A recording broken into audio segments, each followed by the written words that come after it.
Jack was dead now, killed by lung cancer just 3 years after their stupid argument over who was going to buy ink. And Mike had always felt bad that their estrangement had carried over to a place where neither could say he was sorry. It had been a dumb argument, but it had provided the push that got the rest of his life moving. If it hadn't been for that, he might still be sitting on Jack's old stool, smoking an endless chain of butts and tattooing an endless line of sailors. Jack's retirement plan had gone exactly as he'd intended. He'd always said he wanted to die before he had to quit work. Jack, for better or for worse, was the past, and Mike blinked the old memories away. As good as it was to remember his old teacher and friend, his old axioms in particular, today was going to be busy.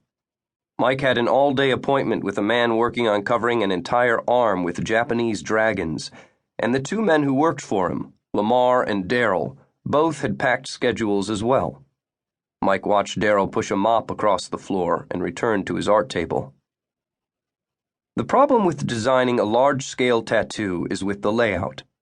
Paper is flat, and people are not. It's one thing to know how to tattoo and another to know how to make art, good art, real art, into a tattoo. That was something Mike had never imagined to be possible for him. Except for his daily joke before throwing open his door for business, Jack had never spoken of art. They'd simply tattooed all that old Navy stuff, day in and day out. Mike would on rare occasion look at his stack of childhood doodlings that had led to his interest in tattooing in the first place, but he never spoke to Jack of it. It wasn't until after he'd moved back to Michigan, and after he'd watched his first attempt at opening a studio crash and burn, that he finally picked up a trade magazine. What he saw floored him. Jack had taught him everything he'd ever known about the craft, and underlying it all was that art and tattoos were two entirely different animals. The magazine proved in 2 pages that Jack had been wrong. Page after page of photorealistic portraiture, Gigeresque suits of biomechanical twists and turns, and even some of the old designs reworked with color and in a style better befitting modern times. Jack had railed against body piercing, but Mike hadn't known of a studio that didn't offer it since he'd left the Carolinas. The dragon sleeve was difficult for 2 reasons. The first was that the customer had very specifically insisted that both dragons be red. In just about every version Mike had drawn, the dragons looked mashed together. The lines were distinctly separate, but when both were colored, the finished product looked like he'd just added an extra head and tail to a single beast. Mike had finally worked it out by taking advice from an unlikely source.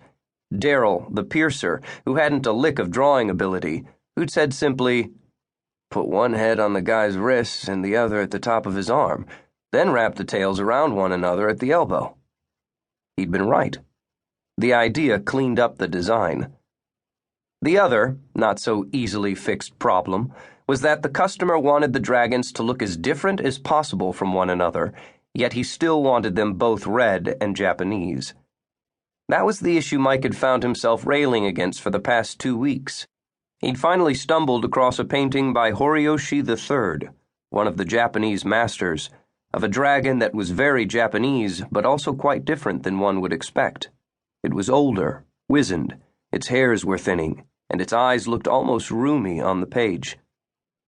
Mike had mixed it with his own dragon last night and was working on the final version when the doorbell signaled an entry. He scowled and looked up.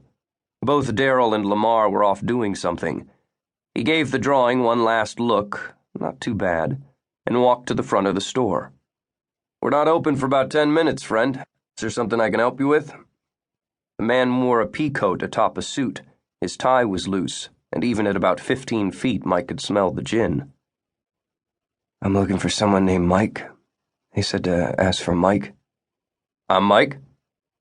Mike extended his hand, and they shook. The man was uncomfortable, which wasn't surprising. Lots of people were when they came in, but this was different. Wes Ogden. I never wanted a tattoo." "Lots of people don't, until they find out they do, Wes."